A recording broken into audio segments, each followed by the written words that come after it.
Show me the crypto. Show me the crypto. Show me the crypto. In a world on the brink of disruption, two men will bring you clarity by interviewing some of the most intelligent and influential names in the blockchain world. Welcome to Show Me the Crypto with your hosts, Wade Patterson and Ulf Lonegren. Well, hi there, and welcome to Show Me the Crypto. My name is Wade Patterson. And I'm Ulf Lonegren. We're a couple of friends from Canada who love learning about cryptocurrencies and blockchain technology, and we're happy you're along for the ride. Whether you're a crypto virgin or you know your way around the block, we hope our interviews with some of the most intelligent and influential people in the blockchain space help deliver you with value. And on this episode, we're joined by Show Me the Crypto co-host, Ulf Lonegren. With a 15-year background in website development and digital marketing, Ulf discovered the crypto space in 2017. Despite being burned after aping into multiple shitcoins just prior to 2018's crypto winter, Ulf's strong belief in the impacts of blockchain technology and its many use cases led him to stick around in the space.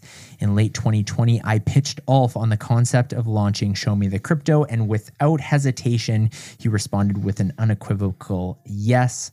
Ulf, welcome to Show Me the Crypto. Thanks for having me, Wade. I'm pumped to be here. Does it feel weird? Yeah, I'm in the hot seat, so it's not, normally I'm the one asking questions. It's going to be interesting having them coming at me, but no, I'm here for it. Well, we're excited to do this, and this week we're featuring yourself. Next week, you're being the interviewer, I'm being the interviewee, and we're going to do an episode with me. We just thought it was a good opportunity for our audience to get to know us a little bit better. We're about 80 episodes deep into this journey, and it's a good opportunity to kind of tell our stories. And so we've been excited. We've been wanting to do this concept for a while, so now is the time that we're doing it. And Ulf, I want to start off by getting into your pre-crypto background. So let's start with that digital marketing career. Digital marketing, website development, was that something that you knew you wanted to be involved with from a pretty young age, or at what point did you embark upon that journey? Yeah, actually, I was from a very young age. I knew I wanted to get into web design. Web design is kind of where it all started. So I was, I think, this goes back a long time, but I was 14 or 15 when I first got, probably 13 or 14 when I got Photoshop. And that's really where it all started for me. I had a computer. I was always into gaming and I was playing games on my computer, and I wanted to get into, I was also kind of artistic and creative, and I got Photoshop. And I started getting into the world of design. I didn't really know what I was doing at the time, but between learning how to use graphic tools and do random design work, I mean, I was a young kid. I was like I was taking Mega Man artwork and creating just the most random like artwork of like anime and video games and stuff like that. And I actually then how that moved into web design was I took those graphics. I wanted to do something more with them and show them off. And there was these website builders back in the day, the what would be like maybe a Wix of today. I can't even remember what it was called back then, but you could, in many ways, sort of take images and just paste them around on what would end up being a web page. So I didn't know how to code or anything. I was just a young kid trying to build something and put it online on the internet. But that's what got me into it. And so after that, I continued to learn more about graphic design. I continued to learn more about web. And by the time I had finished high school, I knew that was the path I wanted to go down. So I went to college here in Kelowna at sort of like a digital arts college, and went to a course called digital media design. I learned all about graphic design in more of a formal sort of setting, and web design. They taught about all kinds of different media, video, traditional art, sort of you name it. They taught it if it was in the realm of digital media and what you might put in that category. And after school, I ended up getting a job in the industry and started actually like building websites professionally. learn more about digital marketing. And I always had this drive to be an entrepreneur. You know, I was always an entrepreneur at heart, I should say. And I had this drive to start my own business. So after getting a couple of years experience within the industry, you know, out of business where they were providing this work for clients, I then, with a friend, went and started my own business. And so we started Rocketo. We've been around now for 13 years. This is what I've been doing. And yeah, it's been a crazy road to be in an industry for so long, especially one that is, you know, some industries don't change that much over time. But as everybody knows, if you've been in crypto for any period of time, it moves so fast. And honestly, it's similar in the world of web. You know, crypto is web now in many ways, or at least that's the way the web's going with Web3 and how blockchain is integrating with web. But, you know, being in Web 2 and that world since like 2007 professionally, you know, I've seen a lot of change and dealt with a lot of, you know, a lot of rises and falls of different technologies and all kinds of stuff. So that's sort of my history there. And I think that's naturally where a lot of my inclination for my love of crypto really came from. I mean, I've always been sort of like a technophile, if you will. I love technology in itself. I love gaming, and I love the web and the internet. And so learning about blockchain, just, you know, that you can see where the interest might have come from. So I'm curious about this because it's been a while since we've actually chatted about it, but what is your recollection? Because I think I was the person who maybe first put blockchain on your radar potentially. What do you remember from that? Because I struggle to remember completely what that conversation looked like. For sure. And I don't know that I remember it accurately either. I will say, so you were the person, yes, who put it on my putting on my radar is maybe not the right terminology, because you're the person who actually got me interested to a point where I got involved in crypto. So much more meaningful in that sense. But I had actually heard of crypto back in, I was trying to think about when this was, and I think it would have been 2000 and probably about 2012 or 13. I had originally heard of it through a friend who bought some at the time, and I think it was like $200 or something. I'm going by memory here. I think it was $100 to $200 somewhere in that. And so I think it was probably around 2012 or 13, if that sounds about right, dollar wise. Anyways, heard about it then, but didn't get involved at all. I didn't really look into it. I knew the word Bitcoin and I had heard about it as a digital currency, but I didn't know much more. So going back to your question, when you introduced it to me, it was now like we're jumping ahead to 2017. And at the time, it wasn't like, hey, Ulf, here's, let me tell you about crypto. It was, you were telling me, I believe, about, your foray into Steemit and the things you were doing there. And it was, I think it kind of took place over about 6 months, because we were playing volleyball at the time, I believe, or if not, it was at least we'd see each other at the time playing volleyball. Yeah. And so, every month or two, you'd tell me more about what's going on in your world in crypto. And I kept being interested. Every time I was like, I want to get into this. This sounds so cool to me. And I was slow to actually take any action. But to the best of my memory, a certain point came along. I think it was actually like sort of fall of 2017. And that's when I decided to, get in and start figuring this stuff out and start investing in some crypto and getting some of my own. And it was an exciting time for me because the market was going crazy. So I was late to the party, but I was still at a time when things were constantly going up still. And so buying crypto and it was a hassle, to be honest, at the time. It still can be today, but it was probably worse then, trying to join these different exchanges. And how do I even get money? How do I convert my fiat into crypto? And it just wasn't that easy, especially as a Canadian at the time, but ended up getting some money in, ended up buying all kinds of different shit coins over the period of like 3 months going into like the holiday season. And yeah, it was just a wild adventure. I was absorbing a lot of information. So while I did ape into a lot of projects, as you'd say today, I don't think that was even maybe the term back then. But even though I was doing that, I won't say I wasn't doing my research. I was spending countless hours reading up on different crypto projects, learning about the technology, digesting tons of YouTube content.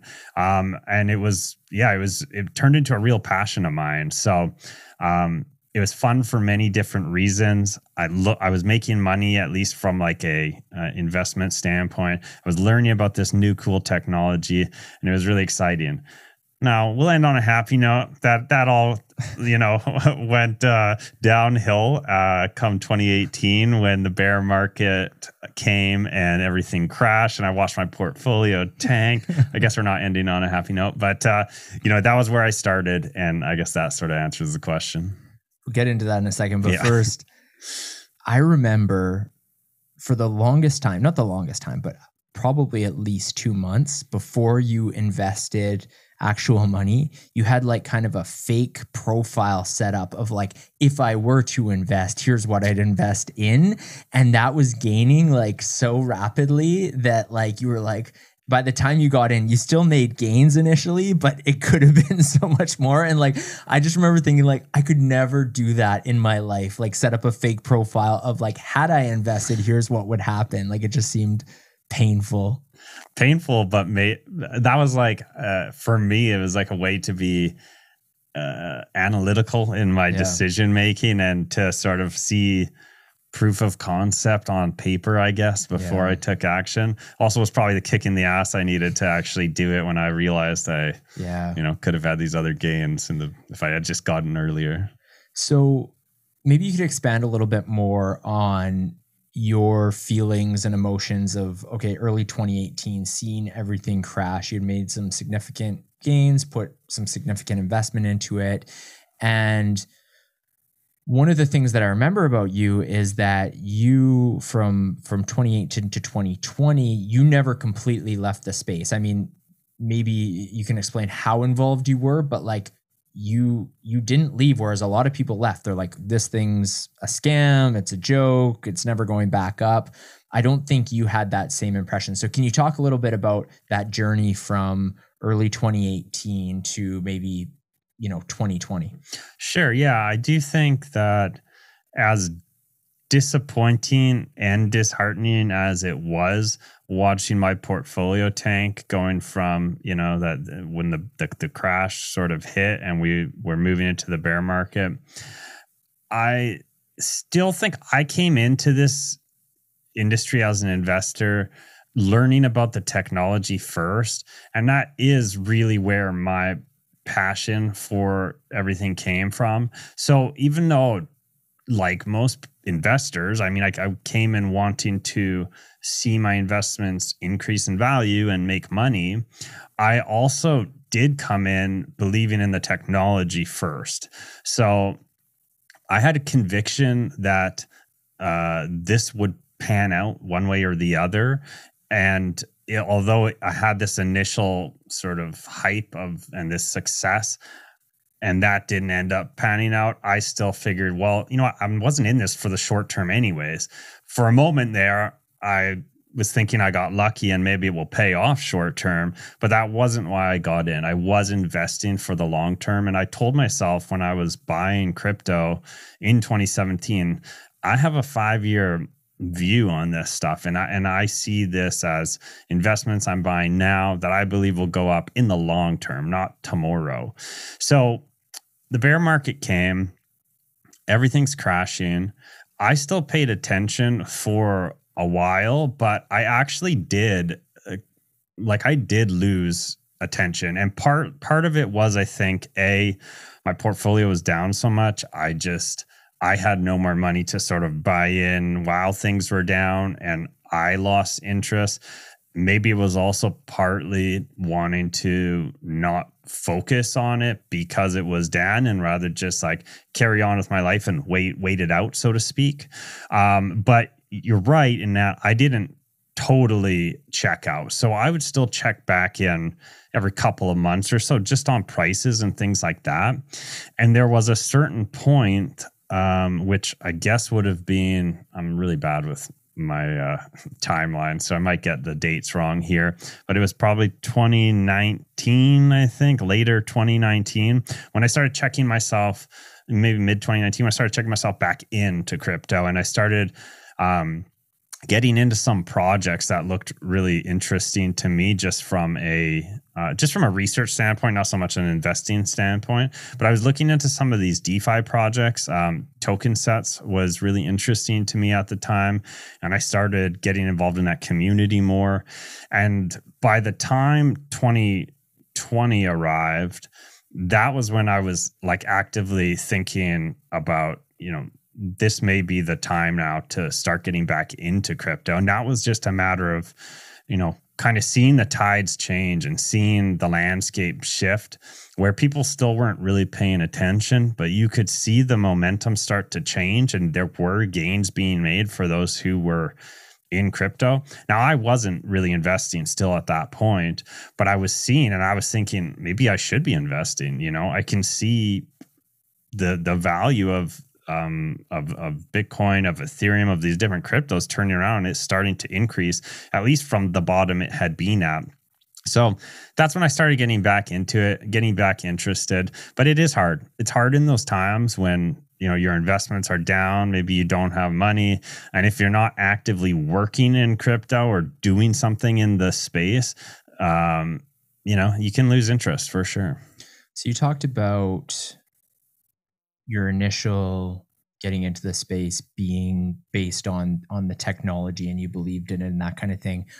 What specifically about it? Like, what about blockchain technology was kind of the aha moment for you of like, I'm in this for the longer term? Like, was it the being able to send value from one location to another as seamlessly as you could? Was it that part of it?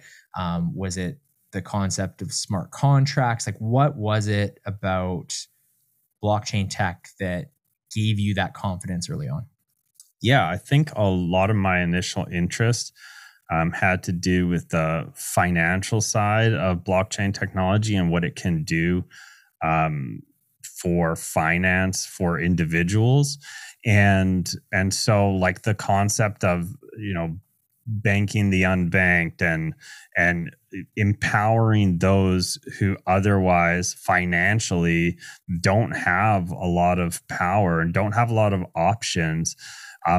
Those concepts and how blockchain solves those issues, I was really fascinated by, not because I suffer from them. I mean, I personally, as someone here in Canada, not that our banking systems are anything to rave about, they really aren't, but still the thought about what blockchain technology can provide to those who are unbanked or underbanked, or even just dealing with the hassle that we have to deal with when we go through our current traditional banking systems today, and even just the currency itself. I mean, fiat currency and the way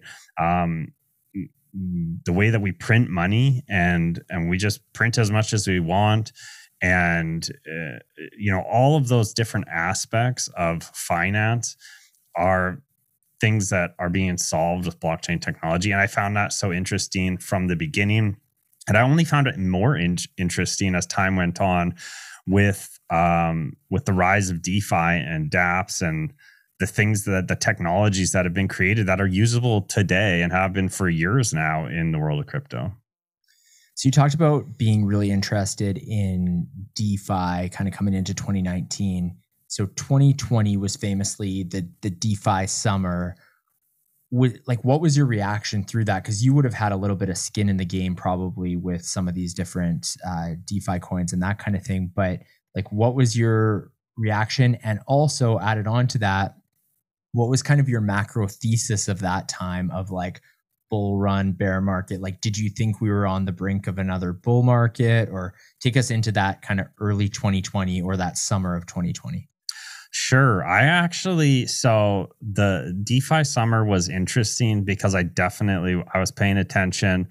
But while I was paying attention, I would say I was like one step behind, like I was always paying attention, but I was never ahead of the curve from an investment standpoint in like purchasing coins, unfortunately. And I think part of the reason for me, because you're right, I definitely had a lot of interest in it and I found the tools to be very interesting. But part of the reason DeFi Summer, it blew up the way it did was because of the gains people were making on their yield for like staking and providing liquidity and farming these different DeFi tokens. And to be totally honest, a lot of that was kind of over my head at the time. I was trying, like, it all happened so fast. And it was for someone who's I'm technologically inclined. I understand technology reasonably well, but some of this stuff was still, it was all so just happening so fast. It was all new terminology. It was new technology. And it seemed risky too. So I think to get into it, props to anyone who was in for DeFi Summer and ahead of the curve and made some serious gains at the time. But for me, whether it was due to hesitation on the risk side of things or a lack of understanding on the technological side of things, whatever it was, I didn't get too caught up in that and making serious gains. Ulf, do you realize our audience has been either watching or listening to this episode for 20 minutes? 20 minutes? No, they should probably subscribe. Yeah, they should subscribe. And if you're watching on YouTube, make sure you comment and turn on notifications. And if you're listening to this podcast, especially if you're on Apple Podcasts, leave us a rating and a review. We're also on Twitter, Instagram, and even TikTok. So go check out the episode description. You can find all that information below. And we have an update on the NFT, don't we? That's right. We didn't previously mention this, but this NFT for our OG supporter is a one of one. There will only be one of this kind ever minted, and we have a few surprises for the person who purchases it. The link is in the episode description. And back to the episode. So if my timeline's correct on, we talked about DeFi summer of 2020. I believe it was the fall of 2020 where you and I got together, we were having a beer and we were chatting about crypto market. Part of that has to do with the fact that we don't have a ton of friends in the city we live in, at least at that point in time. More now are interested in crypto, but at that time, nobody basically wanted to talk to us about crypto, but you and I had that shared interest. So we were having a beer and I kind of pitched this idea of putting a podcast together, which is of course the podcast we're doing right now, Show Me the Crypto. So what is your recollection of kind of that conversation and just the early days of putting this podcast together and what was going through your head? Yeah. So we went to Earl's and we were having a beer, and I just remember, we're a couple beer in. I remember I got a little buzz on, and you sort of pitched this idea to start a podcast. And as someone who I consider myself I'm reasonably busy, so I don't like to commit too much of my time I'm hesitant, I should say, to commit my time to other things, especially on the spot, because, I want to be able to follow through if I'm going to commit to something. But I loved the idea right off the bat. And I think that was because what resonated with me so much is the fact that I knew I wanted to do something in this space. I'm already busy with my work, and I knew that I wouldn't be able to work professionally in the space in any sort of full-time capacity. But just the way you brought it up, I was like, this is my opportunity to do something where I can stay in the loop and stay in the know and what's happening in the industry. And I feel that with my limited time, it's worth committing that to something that I'm passionate about, like crypto. And so I kind of digested all that quickly on the spot, I think, and was just I want to do this. And of course, doing it with a friend seemed like such a great idea versus say going, lone wolf on something like this. And yeah, I just remember being excited about it. And so from there, I know there was a lot of back and forth between us around like, okay, well, if we're going to do this, like, what's it going to be? What's it going to look like? What's our approach going to be? What do we call the podcast? And obviously over the coming months, we had to do a lot of development around brainstorming. We had to come up with the name. We had to come up with like our logo and the graphics and the whole thing. So it was definitely a lot of work, but I pat us on the back for how fast I think that idea, where the idea originated to when we launched the podcast, I think was a matter of like a couple months. I think because it was like September, October, and I think we launched in November.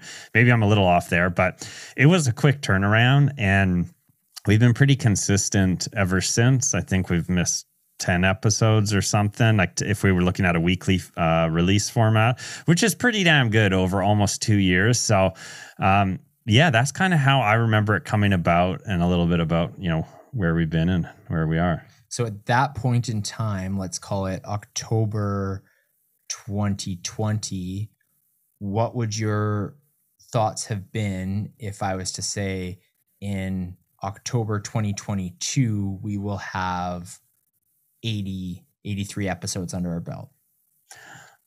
I'd probably be super pumped. Like, I'd be so stoked because I am now. Like, when I don't know, but like at the time, it's one thing to have an idea. I think I've learned throughout my life that ideas don't always lead to like actually following through, especially on a long-term level. And I think though we did have a good approach, because although you could ask me that at the time, if you asked me that at the time, I probably would have been like, oh wow, we actually did do it. We stuck around with the podcast for 2 years. And I would have only said that with surprise, maybe a bit of surprise, because at the time we never had the idea and said to ourselves, we're going to do this podcast and we're going to do it for years and years. Mm-hmm. We said right from the get-go, let's do this for 3 months and see how we feel. Yeah. Like we approached it from the beginning of let's only do this podcast and continue to do it so long as we're still enjoying it and still want to do it. And so I think at that beginning stage, it was kind of like we were doing this trial run and we didn't know how it would pan out. But here we are 2 years later, 80 episodes in the bank, and we're still feeling good about it. Yeah, no, well said. And so what have been some of the highlights for you over the last 2 years in terms of episodes we've done, maybe guests we've had on?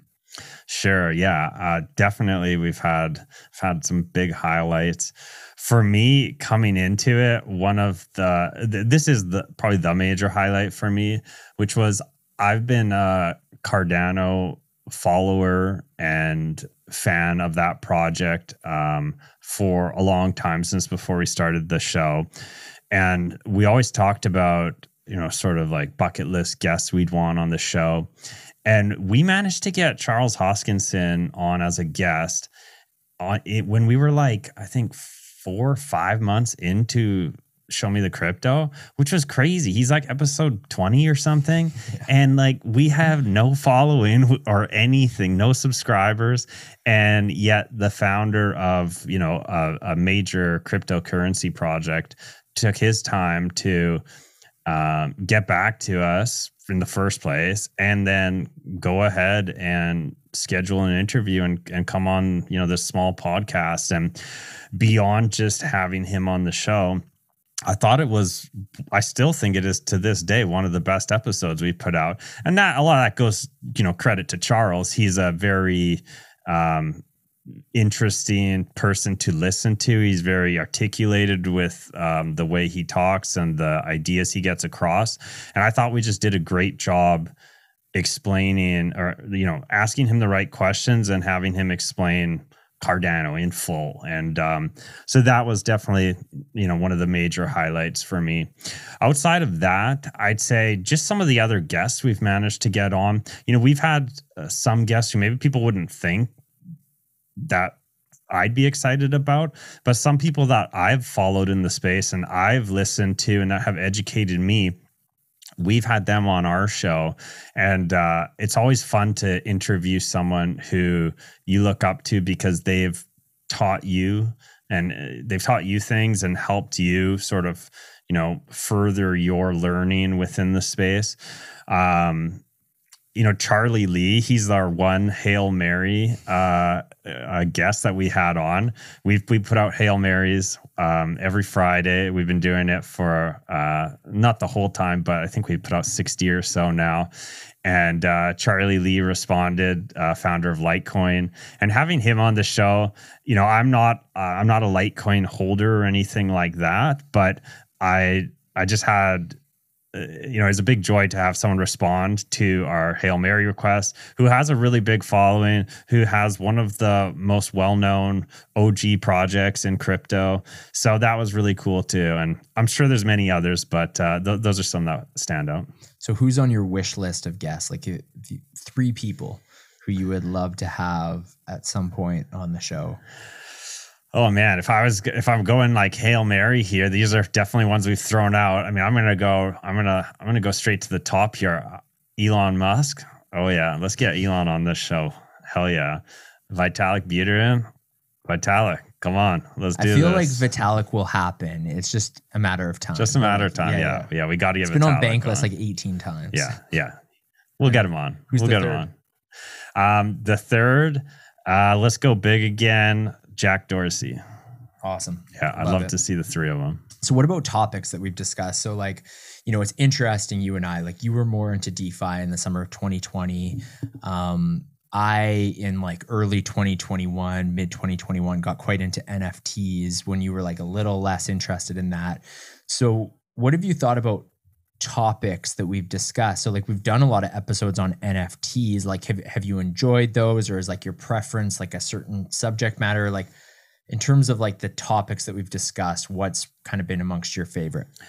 Yeah, I think for me, the topics I enjoy talking about the most are either if it's a project specifically that I have interest in already, that can be very fun for me to talk about, because it's okay, now I get to talk with someone representing that or really knowledgeable in that product, and I can dive in and obviously do a lot of learning myself on the episode that way. Mm-hmm. But outside of that, when we're talking more broad, I think it's when it's areas of blockchain technology that relate back to my interests. So for example, if we want to talk about NFTs, when I was first learning about NFTs and talking about that was really interesting for me in the space, because it was learning about new use cases for the technology in a way that was really new to me for crypto, and how this now we're talking about artists, and we're talking about creators, and we're talking about giving creators back this power to create and share their artwork and have no middleman, and be able to do this in a digital, easily accessible way. And I thought learning all about NFTs in that sense was super cool to me. But to take it further, I love when we also branch into, say, the future and where this technology can go, because it's still so early stages. And so we've had a good number of guests where we get into different subject matter. And again, this relates back to NFTs in a lot of the cases, because NFTs, there really is so many use cases for that don't exist yet. We're still not even really sure where it's going to go. But I've loved, for example, when we talked about NFTs and their use cases in gaming, because that still hasn't even been tapped. It's still so early days for NFTs and where that's going to go in the world of gaming. I think talking about things very metaverse related is all very interesting to me, because again, it's still so early stage, but the future is the metaverse. It just is. I'm actually reading Snow Crash right now. I'm just at the end of it. And Snow Crash is the book where the author, as far as I understand it, he made up the word metaverse and uses it throughout in the book. And it's very much, it's a metaverse like the metaverse we talk about now in reality. So that's pretty cool. Anyways, that's interesting to me right now as well. And yeah, just talking about like different use cases for NFTs. That sounds like I'm saying one thing multiple times, but there's so many. So when we've talked about like AI, associating AI with NFTs and where that can go. And yeah. So I love talking about these different aspects of blockchain, which are like the future use cases. And maybe we have initial technologies that are trying to solve problems and provide those opportunities and use cases today, but they're still very in early stages. And I like talking with those guests where they're building that technology and we get to then fantasize about where it might go in the future. Sticking on that theme of the future and talking about the podcast, where do you want things to go with the podcast? Sure. Yeah. The podcast has been, it's been a ton of fun and we've had so many good experiences and good learnings, but we've also stuck with a pretty similar, consistent format since day one, really. And I think that's great because I love our format, but some things I'd like to do is explore different formats. So I know, without getting into too much detail, this is something you and I have recently talked about a bit, and we'll see where that goes. But I'd like to in the future, I'm not even saying change up what we do, but maybe alongside what we do, add some new types of content, some new approaches, whether that's still doing a podcast or maybe it's just different types of content in general, that we then share on YouTube and or audio formats or whatever it may be. So that's kind of what I'd like to do and where I'd like to see the podcast go. Otherwise, keep doing what we're doing at the same time and get some bigger guests. I talk about some of my favorite experiences, and it's a lot of times the conversations we've had with maybe the more well-known guests, because just as much as they have a big following and it's good for the show and from a notoriety standpoint, it's also like I'm a fanboy too. Just as much as the listeners want to hear from big guests, I want to speak to them. I'm interested in the same way. So getting more notoriety, I think, will help us do that. And I think if we just keep creating good content and keep reaching out, we'll get that.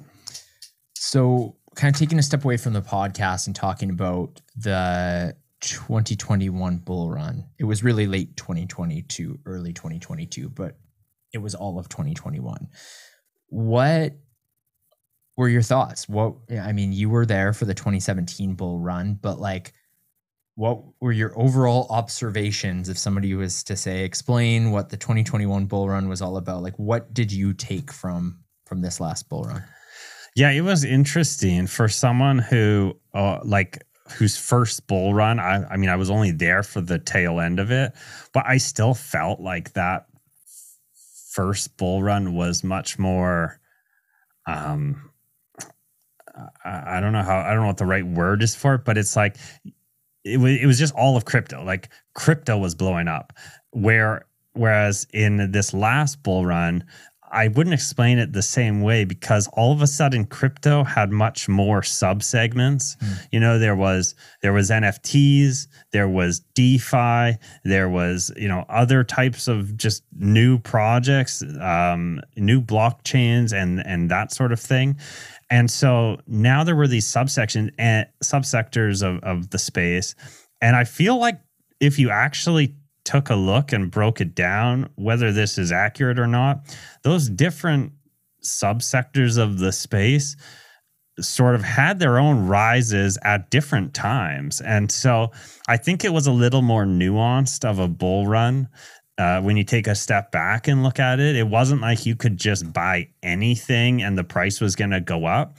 There was some things where you would buy, it might be a great project, but it wasn't hot at the moment. And so, if you got into DeFi while NFTs were popping off, well, those DeFi projects like didn't move. Lots of them went sideways for a really long time. And so, I think the bull run this time around was much more nuanced, and it'll probably be even more so the next time around. But similar in other ways too, where I think the next time around, lessons from this one can be pulled forward to say, well, really do try and catch the trends, because that was something that I think in this last run, it was like, if you were on top of it, if you were really staying on top of what's trending before it got too popular, you could jump on those trends and take advantage of them.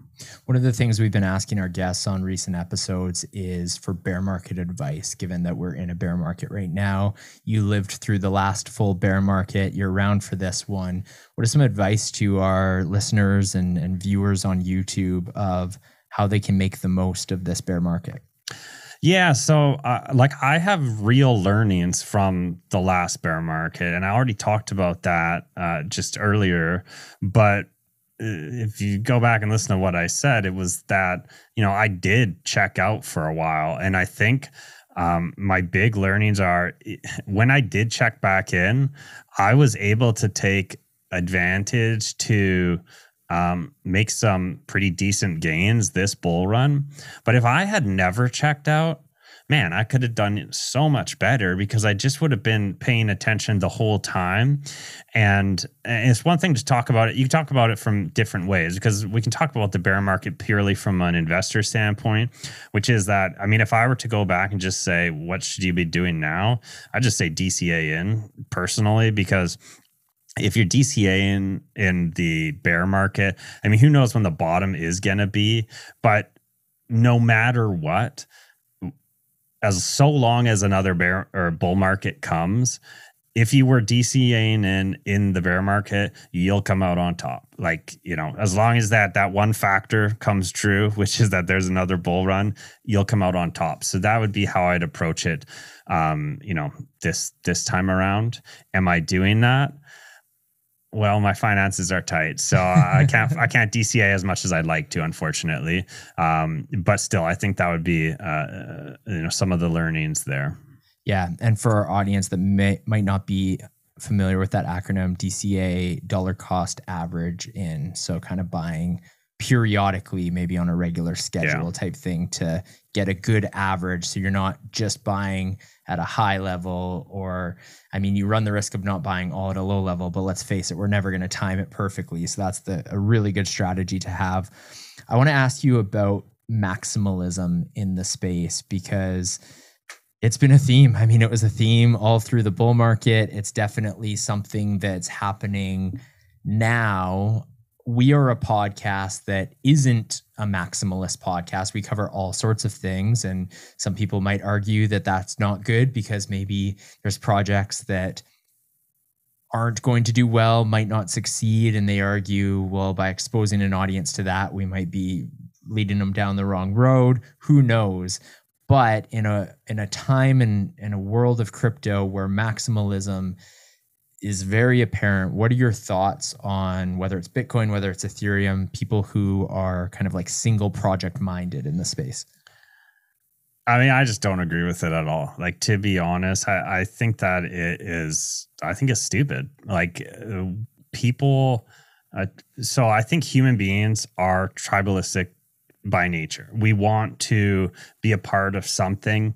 And so we find groups that we can relate to.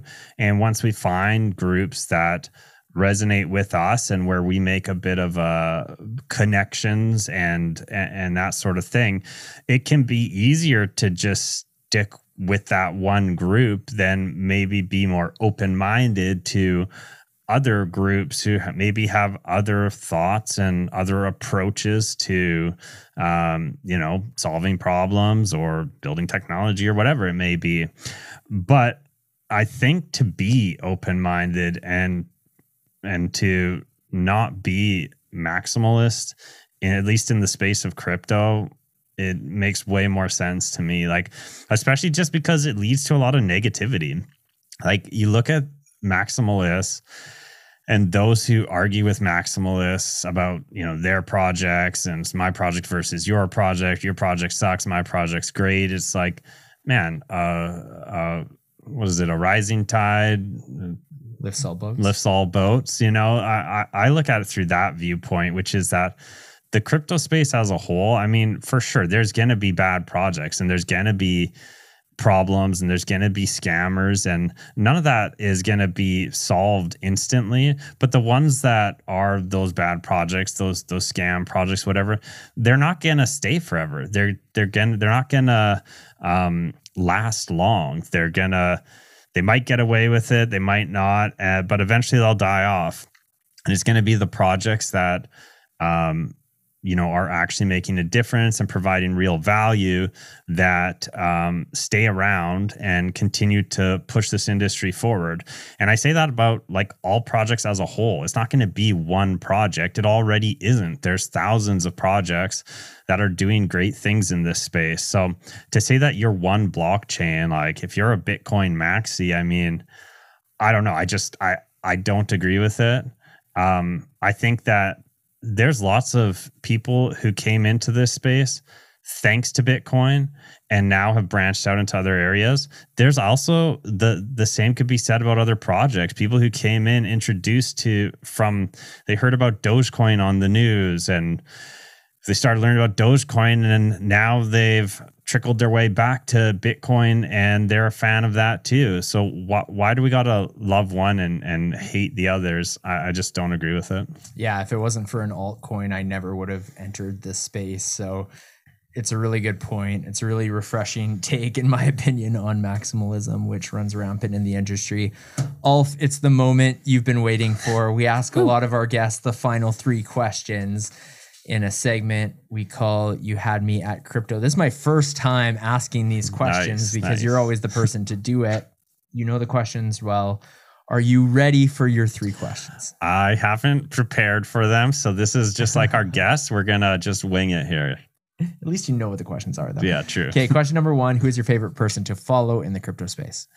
Yeah, that's a good one. So I did think about this one a bit, and you know who I love following, I have for years now, and I still love his videos, is Hashoshi. Hashoshi's been a guest on our podcast, and I'd love to have him back, but he's really great at explaining complex subject matter in an easy to digest way. I also I like his vibe. Like he's laid back. I believe he's Canadian. He's got the Molson Canadian. I think it is like his wife's Canadian. Okay, well, he's got a Molson Canadian sign in his videos. Anyhow, he's got a great channel. So if you haven't checked out Hashoshi's content, go look him up, follow him. I think he's a great guy to follow in the space. Yeah, and he has a show, Crypto Over Coffee, I think, which is just so good at explaining different things as well. Yeah. Love it. All right, question number 2. What will the price of Bitcoin be 10 years from now? So as of this recording date of October 1st, 2022, we're looking at October 1st, 2032. 2032, eh? All right, so let me do some quick math. Okay, I'm gonna go with $632,548. All right, heard it here first. We'll check back in 10 years. And what is the most underrated coin or project in crypto? Underrated coin or project in crypto. All right, this is tough. This is a tough one, no doubt. But I'm going to go with a project that I actually don't. Okay, I don't want to shoot myself in the foot here. I won't be able to explain this project in great detail. But from what I understand about it, it is paving the way for interoperability, which is something that I really believe is the future for blockchain technology. I think it's an interoperable future. We'll eventually get to a place where it's normal to jump from chain to chain to chain, regardless of the use case. And this project is Cosmos. And I know that's something they're working towards, and they're building technology to help facilitate that. So I don't know too much else about Cosmos as far as the technical details, but look into it if you're interested. I'd say that's one to check out. Love it. 3 solid answers. Ulf, this has been an absolute pleasure interviewing you one-on-one. Thank you for joining me on this episode of Show Me the Crypto. You're welcome. Thank you for listening to Show Me the Crypto. Please make sure to subscribe as well as rate and review this podcast.